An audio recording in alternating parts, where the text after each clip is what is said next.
వస్తాయండి. కానీ కాదు, ఇప్పుడు మంత్రితో చెప్పారు, హ్మ్. ముఖ్యమంత్రితో కూడా ఇలాగే మాట్లాడతారండి మీరు? ఏంటంటే అన్నా ఇదన్నా అంటే సార్ ఇవాళ భారతదేశంలో ఎన్ని 29 రాష్ట్రాలా? 29గా? ఎస్. 29 రాష్ట్రాల్లో one of the best CM Revanth Reddy. ఎట్లా చెప్తున్నారు? ఎందుకు చెప్తున్నా ఏనన్నా, ఈ రేవంత్ అన్నకి ఈ రోజు కూడా మిడిల్ క్లాస్ మెంటాలిటీ. నేను ముఖ్యమంత్రిని, అహంభావం లేదు. ఆయన నిజం చెప్పండి అన్న, గత ముఖ్యమంత్రిని కలవాలంటే ఎన్ని రోజులు పట్టేదన్న ఎవరన్నా? అసలు 10 ఏళ్ళు ఎవరు మంత్రులే కలవలేదు కదా అని కథలుగా చెప్పేవారు. రేవంత్ అన్న కేక్ వాకి ఇవ్వాలి కూడా, ఎవరినైనా పేరు పెట్టి పలకరిస్తాడు.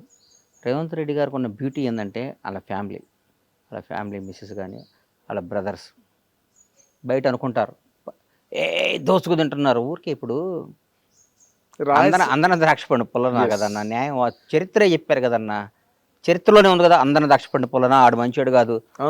నువ్వు మంచిగా చెడు నీకు ఎట్లా తెలుసు అన్న? నువ్వు చెప్పు, న్యాయం చెప్పు, న్యాయం చెప్పు. ఏ బేస్ మీద నువ్వు చెప్తావు? ఎట్లా చెప్తావు? నువ్వు నా ఫోటో చూసి చెప్తావా?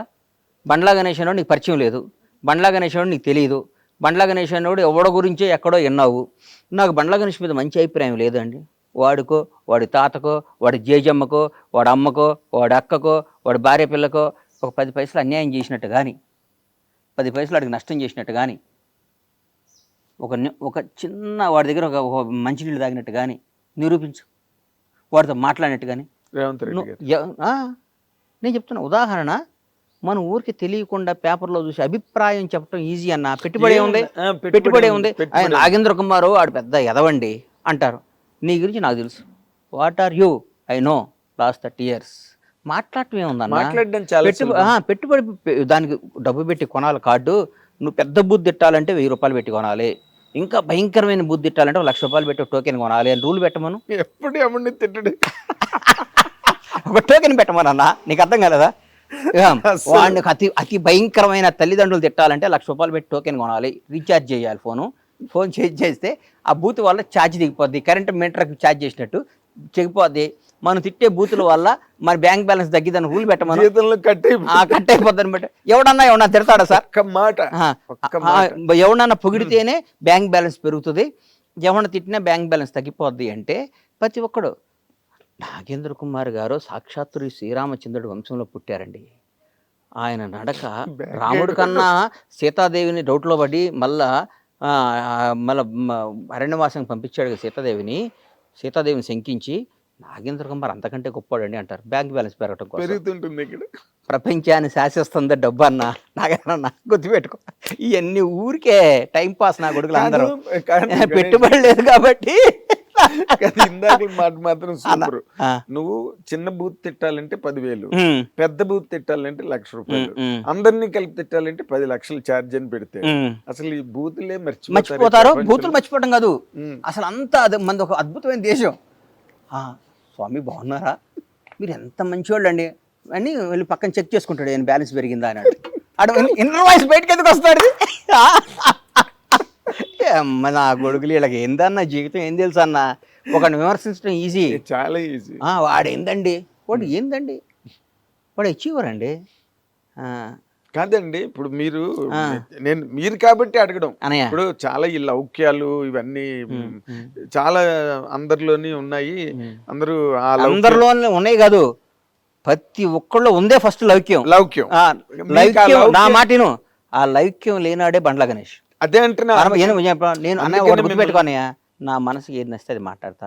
అవును, నా మనసుకి ఏది ఇష్టమైతే అది మాట్లాడతా. అవును, అవసరం అయితే వీడు నా అనుకున్నాడు కూడా ఎదురు తిరుగుతా. గుర్తుపెట్టుకో, భవిష్యత్తులో అవి కూడా చూస్తాను.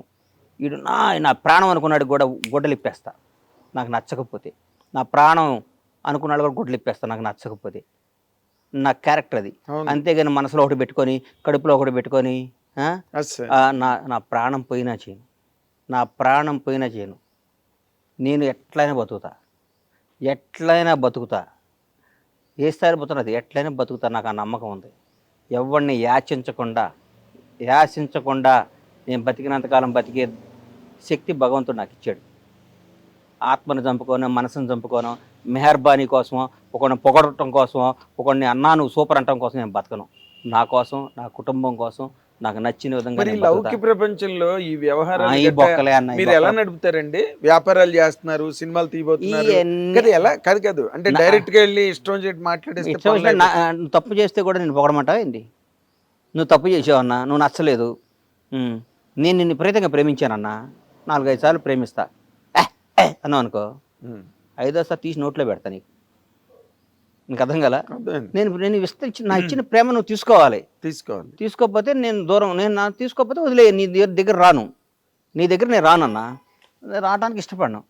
కానీ నువ్వు నన్ను గెలకాలని ప్రయత్నించో, నన్ను ఎక్కడన్నా మాట్లాడేవు అనుకో, నేను బతకనిస్తానా అన్న? నువ్వు ఎవడవైనా కానీ నువ్వా? నిన్ను బతకనిస్తానా? అసలు ప్రశ్న లేదు.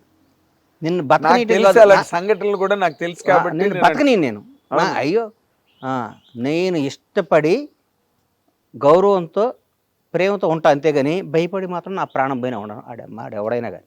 అది నేను అంటుంది సార్. ఇప్పుడు నేను ఎందుకు మాట్లాడుతున్నానంటే, మీరు ఈ మధ్య రోజుల్లో కొంచెం లౌక్యం ప్రదర్శిస్తున్నారేమో అని అనిపించిన సందర్భాలు నాకు 1-2 ఉన్నాయి. అదేంటంటే, హైడ్రా అనేది సినిమా ఇండస్ట్రీలో ఫస్ట్ నాగార్జున గారిది అన్కన్వెన్షన్ కూల్చినప్పుడు కూడా మీరు ఏమి పెద్ద మాట్లాడినట్టుగా దాఖలాలు లేవు అన్న. ఒకటి గుర్తుపెట్టుకున్నా, బేసిక్గా చెప్తున్నా, నేను కాంగ్రెస్ కార్యకర్తని. నేను ఈ 1 year ముందు కూడా గత 10 ఏళ్ళు ప్రతిపక్షంలో ఉన్నా. మా నాయకుడికి పట్టాలు ఇచ్చాం. ఆయన ముఖ్యమంత్రి, ఒక ముఖ్యమంత్రి పదవి ఊరకే రాలా. ఆయన జీవితాన్ని, ఆయన కుటుంబాన్ని, ఆయన జీవితాన్ని పణంగా పెట్టాడు. ప్రాణాలని పణంగా పెట్టాడు. 100% రేవంత్ రెడ్డి ఆయన పణం పెట్టాడు. పొరపాటున చాలా మనసాక్షి ఒక మాట చెప్పాలి నీకు, పొరపాటున మేము రాలేదనుకో, ఫస్ట్ విక్టిమ్ రేవంత్ రెడ్డి గారే. 100%. ఆయన బ్రదర్స్ ఫ్యామిలీ రేవంత్ రెడ్డి గారి తర్వాత వాళ్ళ బ్రదర్ కొండలరెడ్డి వాళ్ళందరూ చెప్తున్నాం, వాళ్ళు ఒక నిబద్ధత గల మనుషులు. నేను ఒక్కోసారి వాళ్ళ బ్రదర్ని అడిగా, కొండలన్న నువ్వు మంచి పదవి తీసుకోవాలి అన్న. నాకు వాళ్ళ కుటుంబంతో నా సన్నిహితం, నాకు అట్లా చనువు సన్నిహితం బాగా దగ్గర. నాకు అన్న, నేను బతికేది నా అన్న కోసం, నా భార్య నా కొడుకు కంటే నాకు నా అన్న ముఖ్యం, నా అన్న జీవితం ముఖ్యం. నా అన్నను ముఖ్యమంత్రిగా చూడటం నా జీవితంలో నాకు పెద్ద పదవి, నాకు ఏ పదవి వద్దు, నాకు ఏ రూపాయి వద్దు అన్నాడు. Very good. ఎందుకంటే ఆ స్టేజ్కి వెళ్ళిన తర్వాత ఏదో ఒకటి పెద్ద స్థాయి లాక్కుందాం. నేను ఎంతమందిని చూశానన్న ముఖ్యమంత్రుల్ని. నేను హైదరాబాద్కు వచ్చిన కొత్తలో రామారావు గారు అత్యంతంగా ఎలక్షన్కి వెళ్ళిపోయి ఓడిపోయారు. తర్వాత చెన్నారెడ్డి గారు, తర్వాత నిజర్మల్ జనార్దన్ రెడ్డి గారు, కోట్ల విజయభాస్కర్ రెడ్డి, అంటే నీ పక్కన యూసఫ్ కూడా ఈ సీనియర్ కానీ అందరి దగ్గర నుంచి చూసినండి కదా విజయభాస్కర్ రెడ్డి గారు. తర్వాత చంద్రబాబు, మళ్ళీ రామారావు గారు రావటం, చంద్రబాబు గారు ముఖ్యమంత్రి అవటం, తర్వాత 10 ఏళ్ళు ఆయన ఉండటం, తర్వాత రాజశేఖర రెడ్డి గారు అవటం, తర్వాత రాజశేఖర రెడ్డి గారు మళ్ళీ గెలవటం, మళ్ళీ ఆయన ఓడిపోయినాక చనిపోయినాక రోషే గారు అవటం, కిరణ్ అన్న అవటం, తర్వాత రాష్ట్రం విడిపోవటం, 10 ఏళ్ళు కేసీఆర్, ఇవన్నీ దగ్గర నుంచి ఇట్లా చూసినాండి నేను.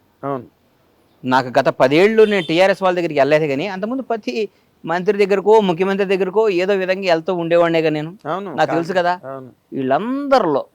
వీళ్ళందరిలో Revanth Reddy family beautiful family అన్న నేను దగ్గర నుంచి నీకు చెప్తున్నా, నిజంగా చెప్తున్నా నేను. ఆయన పక్కన ఉన్నాళ్ళు ఏమైనా తప్పు చేసి ఆయన మీద, ఇప్పుడు నీ దగ్గర నీ టీంలో ఎవరు తప్పు చేసినా నాగేంద్ర కుమార్ టీం అంటారు కన్నా, అంటారు కదా. మా దగ్గర మొత్తం ఒక 800 మంది వర్క్ చేస్తారు. మా ఫామ్స్లో కానీ అన్నిట్లో 800 మంది వర్క్ చేస్తారు. 800 నుంచి 1000 మంది ఉంటారు. వాళ్ళలో ఎవరు తప్పు చేసిన బండ్ల గణేష్ పౌల్ట్రీలోనే అంటారుగా. అంతే, ఇంకా వర్కర్ల పేర్లు చెప్పరు. అంతేగా. అక్కడ వాళ్ళు ఎవడో తప్పు చేసి ఆయన అంటే, వాళ్ళు ఎవడో తప్పు చేస్తే సీఎం గారు బ్రదరో సీఎం అంటే అది పాపం మనకి ఎట్లా వస్తుంది అని నా ఫీలింగ్ అంతే. అఫ్కోర్స్.